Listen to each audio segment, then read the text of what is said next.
Hi friends, പുതിയൊരു വീഡിയോയിലേക്ക് എല്ലാവർക്കും സ്വാഗതം. അപ്പോൾ ഇന്ന് നമ്മൾ ചെയ്യാൻ പോകുന്നത് സിമൻറ്റും മണലും കൊണ്ട് ഒരു അടിപൊളി ചെടിച്ചട്ടി ഉണ്ടാക്കുന്ന വീഡിയോ ആണ്.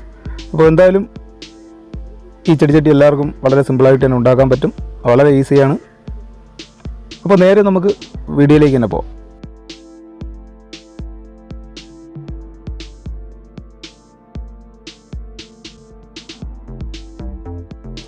അപ്പോൾ അതിനുവേണ്ടി ആദ്യം നമുക്ക് മോൾഡ് ഉണ്ടാക്കുക എന്നുള്ളതാണ്. അപ്പോൾ ഞാൻ സാധാ തെർമോക്കോളിൻ്റെ ഷീറ്റ് കട്ട് ചെയ്തെടുത്തിട്ടുണ്ട്. അപ്പം വലിയ 2 ഷീറ്റ് കട്ട് ചെയ്തെടുക്കണം. ഒരു 7 ഇഞ്ച് വീതിക്കും 9 ഇഞ്ച് അതിൻ്റെ പൊക്കത്തിനും. പിന്നെ അതിൻ്റെ അടിയിലത്തെ വീതി എന്ന് പറയുമ്പോൾ 5 ഇഞ്ച് ആണ് പൊക്കം, 5 ഇഞ്ച്. അപ്പോൾ അങ്ങനത്തെ 2 പീസ്.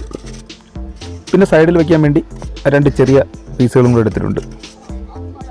അപ്പോൾ അതിൻ്റെ മുകളിലത്തെ വീതി എന്ന് പറയുമ്പോൾ 5 ഇഞ്ചും പൊക്കം 9 ഇഞ്ച് തന്നെയാണ്.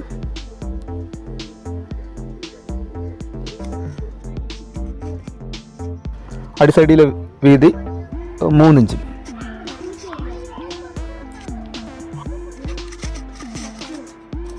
അപ്പോൾ ഇനി അടുത്ത സ്റ്റെപ്പ് എന്ന് പറഞ്ഞു കഴിഞ്ഞാൽ നമ്മൾ 9 ഇഞ്ച് പൊക്കമാണ് കൊടുത്തേക്കുന്നത്. അപ്പോൾ അതിൽ നമുക്ക് സ്കെയിൽ ഉപയോഗിച്ച് അല്ലെങ്കിൽ ടേപ്പ് ഉപയോഗിച്ച്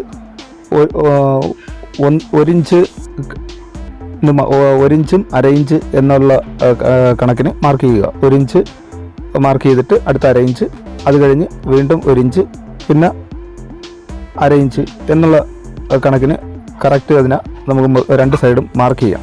മാർക്ക് ചെയ്യപ്പോൾ 1 ഇഞ്ച് നമ്മൾ ആദ്യം മാർക്ക് ചെയ്ത അതിൻ്റെ നേരെ ഇപ്പുറത്തെ സൈഡ് 1/2 ഇഞ്ച് ആയിരിക്കും മാർക്ക് ചെയ്യാം. ചരിച്ചായിരിക്കണം മാർക്ക് ചെയ്ത് വരേണ്ടത് 2 സൈഡും.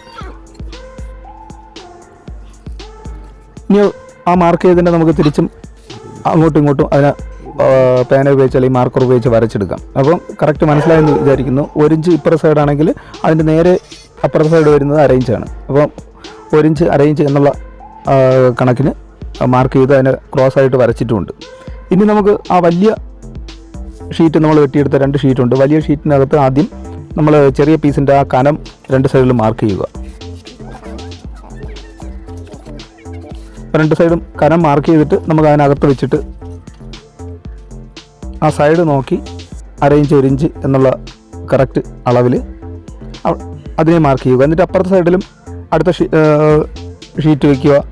അവിടെ വരുന്ന ആ ജോയിൻ്റ് ഭാഗം ഏത് മാർക്കാണ് നമ്മൾ വരുന്ന 1/2 ഇഞ്ചാണ് വരുന്നതെങ്കിൽ 1/2 ഇഞ്ച്, 1 ഇഞ്ചാണ് വരുന്നതെങ്കിൽ 1 ഇഞ്ച് എന്നുള്ള അളവിൽ മാർക്ക് ചെയ്യുക. എന്നിട്ട് അതിനെയും കൂടെ തിരിച്ച് പേന ഉപയോഗിച്ച് തന്നെ എല്ലാം മാർക്ക് ചെയ്തെടുക്കാം. ഇനി അടുത്ത് നമുക്ക് ചെയ്യേണ്ടതെന്ന് പറഞ്ഞാൽ ഏകദേശം ഒരു ചെറിയൊരു 2 അല്ലെങ്കിൽ ഒരു 3 നൂലിൻ്റെ കനത്തിന് നമുക്ക് താത്തൊന്ന് കത്തി ഉപയോഗിച്ച് കട്ട് ചെയ്തിട്ട് അതിൻ്റെ എൻഡിൽ നിന്ന് ചരിച്ചകത്തോട്ട് കട്ട് ചെയ്തെടുക്കണം. അപ്പോൾ ഇതേ കണക്ക് നമ്മൾ മാർക്ക് ചെയ്തേക്കുന്ന എല്ലാ സൈഡും ഒരു 2 നൂല് നമുക്ക് ചെറിയൊരു ഗ്രൂവ് കിട്ടത്തക്ക രീതിയിലുള്ള ആഴത്തിൽ കത്തി ഉപയോഗിച്ച് കട്ട് ചെയ്തിട്ട് അതിനെ ചരിച്ച് അകത്തോട്ട് തന്നെ നമ്മൾ മാർക്ക് ചെയ്തേക്കുന്ന അതിൻ്റെ എൻഡ് ഭാഗത്തു നിന്ന് അകത്തോട്ട് ചരിച്ച് കട്ട് ചെയ്തെടുക്കുക. അപ്പോൾ ഇതേ കണക്ക് എല്ലാ ഷീറ്റും കട്ട് ചെയ്തെടുക്കുക. വളരെ എളുപ്പത്തിൽ തന്നെ നമുക്ക് കട്ട് ചെയ്തെടുക്കാൻ പറ്റും. എന്നിട്ട് ഏറ്റവും അടി സൈഡിൽ വരുന്നതിന് ഏത് സൈഡിലോട്ടാണോ ആ സൈഡിലോട്ട് അതിനെയും കൂടെ ചരിച്ച് കട്ട് ചെയ്ത് കളയുക.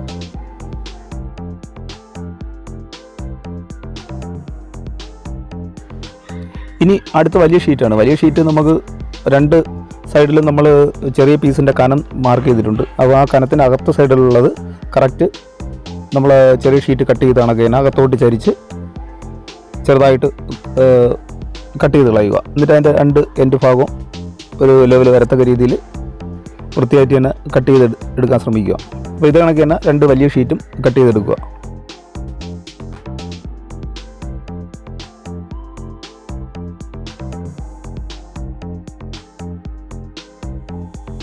അപ്പോൾ കട്ട് ചെയ്ത് കഴിഞ്ഞിട്ട് ചെറിയ പീസും വലിയ പീസും കൂടെ വെച്ച് നോക്കുക. അപ്പോൾ നമുക്ക് മനസ്സിലാകും. എന്നിട്ട് ആ ജോയിൻ്റ് ഭാഗം ചെറുതായിട്ടൊക്കെ അകത്തോട്ട് തിരിച്ചൊക്കെ കട്ട് ചെയ്യേണ്ടി വരും. അതിനെ ചെറുതായിട്ട് കത്തി ഉപയോഗിച്ച് കട്ട് ചെയ്യുക. അത് കഴിഞ്ഞിട്ട് ഇനി നമുക്ക് ആ 4 പീസും കൂടെ ഒത്ത് പശ ഉപയോഗിച്ച് ജോയിൻ്റ് ചെയ്തെടുക്കുക.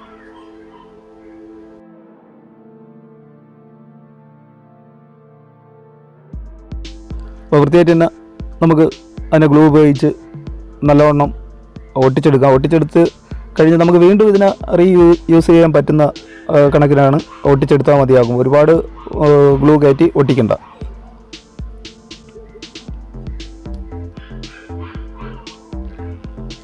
ഒട്ടിച്ചിട്ട് അതിൻ്റെ വെളി സൈഡിലും കൂടെ ചെറിയ ഗ്യാപ്പൊക്കെ ഉണ്ടെങ്കിൽ അവിടെയും കൂടെ ചെറുതായിട്ട് ഗ്ലൂ കൊണ്ടുവന്ന് ഒട്ടിക്കുക. ഇനി അടുത്ത് നമുക്ക് വേണ്ടത് ഇതിനകത്ത് വെക്കാൻ വേണ്ടി ചെറിയൊരു മോൾഡും കൂടെ വേണം. അത് കാർഡ്ബോർഡിൽ ഉണ്ടാക്കിയാൽ മതി. അപ്പോൾ അകത്ത് നമ്മൾ എത്ര കനമാണോ കൊടുക്കുന്നത്, നമ്മൾ സിമെൻറ്റിൻ്റെ കനം, നമ്മൾ ഉണ്ടാക്കുന്ന പോട്ടിൻ്റെ കനം എത്രയാണോ ആ ഒരു കനം വിട്ടിട്ട് അകത്ത് ഉള്ള അളവെടുത്ത് നിങ്ങൾ ചെറിയൊരു ബോക്സ് കണക്ക് കാർഡ്ബോർഡിൽ വെട്ടിയെടുത്തിട്ട് അതിനെ ടാപ്പ് ഉപയോഗിച്ച് നല്ലവണ്ണം ജോയിൻറ്റ് ചെയ്തെടുക്കുക. അപ്പോൾ ആ ജോയിൻറ്റ് ചെയ്തെടുത്ത് ഞാൻ ഒരു 2 ലെയർ കാർഡ്ബോർഡിൻ്റെ കനം വെച്ചിട്ടുണ്ട്. അപ്പോൾ അത് സിമെൻറ്റ് ഒഴിക്കുമ്പോൾ അത് ചുളുങ്ങി പോകാതിരിക്കാൻ വേണ്ടിയാണ് 2 ലെയർ വെച്ചത്.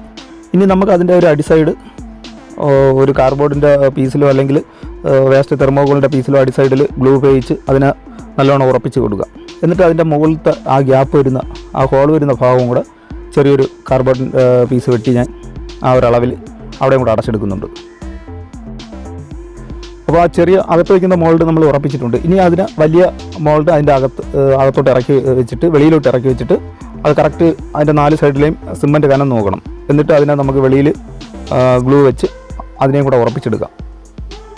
ഇനി അടുത്ത് നമുക്ക് വേണ്ടതെന്ന് പറഞ്ഞാൽ സിമെൻറ്റ് മണലുമാണ്. അപ്പോൾ സിമെൻറ്റ് മണലും സിമെൻറ്റ് ഒന്നും മണലും ഒന്നും എന്നുള്ള അളവിൽ നല്ല ലൂസിൽ തന്നെ മിക്സ് ചെയ്തെടുക്കുക.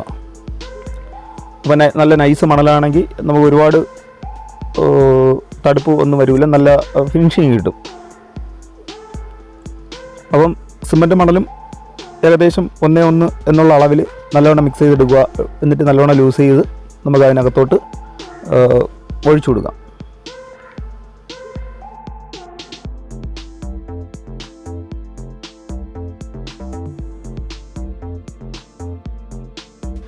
അപ്പോൾ ഒഴിച്ചു കൊടുക്കുമ്പോൾ അതിൻ്റെ വെളി സൈഡിലൊക്കെ നമ്മൾ ചെറുതായിട്ടൊന്ന് തട്ടി കൊടുക്കണം. അപ്പോൾ ആ ചെറിയ ഗ്യാപ്പിലൊക്കെ ഇറങ്ങാനുള്ള സൈഡെല്ലാം നല്ലവണ്ണം ഫില്ലായിക്കോളും. അപ്പോൾ എല്ലാ സൈഡിലും നല്ലവണ്ണം തട്ടി കൊടുത്ത് നമുക്ക് അതിൻ്റെ ടോപ്പിൽ അതിൻ്റെ മട്ടത്തിൽ തന്നെ ഫിനിഷ് ചെയ്തെടുക്കാം. അത് കഴിഞ്ഞ് ഒരു ദിവസം ഒന്ന് ആ വെള്ളത്തിൻ്റെ ഈർപ്പമെല്ലാം പോകാൻ വേണ്ടി ഉണങ്ങാൻ വയ്ക്കുക. അത് കഴിഞ്ഞിട്ട് അതിൻ്റെ സെൻറ്റർ ഭാഗത്ത് നിങ്ങൾക്ക് വേണമെങ്കിൽ നമുക്ക് ഒരു ഹോൾ ഇട്ട് കൊടുക്കാം. അപ്പോൾ അതിൻ്റെ അടിസൈഡ് നമ്മളുണ്ടാക്കുന്ന പോട്ടിൻ്റെ അടിസൈഡാണ് ഏറ്റവും മുകൾ സൈഡിൽ കാണുന്നത്. അപ്പോൾ അതിൻ്റെ സെൻറ്റർ ഭാഗത്ത് ഞാൻ ഒരു ഹോൾ ഇട്ട് കൊടുത്തിട്ടുണ്ട്. ഇനി നമുക്ക് മോൾഡ് ഉണ്ടാക്കിയ ആ പീസെല്ലാം ഇളക്കി മാറ്റാം. അപ്പോൾ നമുക്ക് രണ്ടാമത് വീണ്ടും അടുത്ത ചെടിച്ചട്ടി ഉണ്ടാക്കാൻ വേണ്ടി സുഖമായിട്ട് ഉപയോഗിക്കാൻ പറ്റും. അപ്പോൾ ആ ഒരു രീതിയിൽ പൊട്ടിപ്പോകാതെ നമുക്ക് കത്തി ഉപയോഗിച്ച് അതിൻ്റെ ജോയിൻറ്റ് ഭാഗമൊക്കെ ചെറുതായിട്ടൊന്ന് കട്ട് ചെയ്തെടുത്ത് 4 പീസ് നമുക്ക് കിട്ടിയിട്ടുണ്ട്. വീണ്ടും അതിനെ ചെറുതായിട്ടൊന്ന് വൃത്തിയാക്കി നമുക്ക് അടുത്ത പോട്ട് ഉണ്ടാക്കിയെടുക്കാം.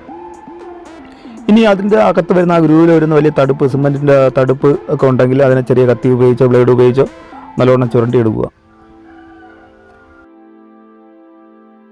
അപ്പോൾ നല്ലവണ്ണം ചുരണ്ടി എടുത്ത് ഏകദേശം ഒരു ദിവസം നല്ല ഫുള്ളൊന്ന് വെള്ളത്തിൽ താഴ്ത്തി വയ്ക്കുക, അല്ലെങ്കിൽ നല്ലവണ്ണം നനച്ചു കൊടുക്കുക. അപ്പോൾ 2 ദിവസം നല്ലവണ്ണം നനച്ചു കൊടുത്ത് ഉണങ്ങിയതിന് ശേഷം നമുക്കിനി അതിനകത്തുള്ള ആ കാർബോർഡിൻ്റെ പീസും കൂടെ എടുത്ത് മാറ്റാം. ഇനി അതിനകത്ത് ചെറിയ തടുപ്പൊക്കെ ഉണ്ടെങ്കിൽ കത്തി ഉപയോഗിച്ച് അല്ലെങ്കിൽ മൂർച്ചുള്ള എന്തെങ്കിലും കൊണ്ട് നല്ലവണ്ണം അതെല്ലാം ചെറുതായിട്ടൊന്ന് ചുരണ്ടി വൃത്തിയാക്കി എടുക്കാം. അതിൻ്റെ വെളി സൈഡും ഇത് കണക്ക് തന്നെയാണ്. അത് കഴിഞ്ഞിട്ട് പിന്നെ എംബൈൻ്റെ സാൻഡ് പേപ്പർ ഉണ്ടെങ്കിൽ അതിൻ്റെ പുറത്തെ സൈഡിൽ മൊത്തത്തിൽ പേപ്പറും കൂടെ ഒന്ന് പിടിക്കാൻ നേരത്ത് ആ വലിയ തടുപ്പും അതിൻ്റെ ആ ഒരു ലെവലൊക്കെ നമുക്ക് നല്ലവണ്ണം ചെയ്തെടുക്കാൻ പറ്റും.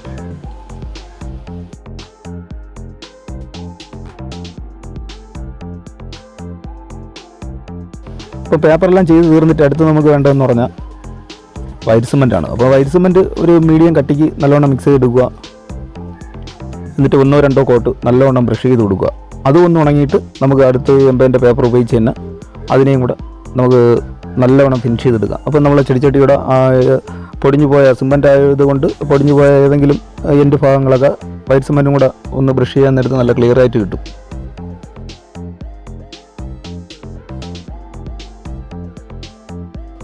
ഇപ്പോൾ പേപ്പറെല്ലാം ചെയ്ത് തീർന്നിട്ടുണ്ട്. അടുത്തത് ഞാനിവിടെ കൊടുക്കുന്ന കളറെന്ന് പറഞ്ഞാൽ അക്രിലിക്കിൻ്റെ ബ്രൗൺ ആണ്. അപ്പോൾ നിങ്ങൾക്ക് ഇഷ്ടപ്പെട്ട കളർ നിങ്ങൾ തന്നെ തിരഞ്ഞെടുക്കുക.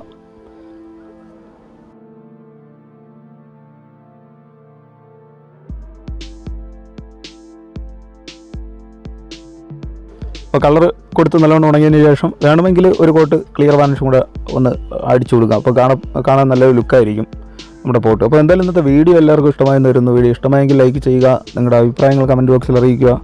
അപ്പോൾ എല്ലാ കൂട്ടുകാർക്കും ഒരിക്കൽ കൂടി ഗുഡ് ബൈ.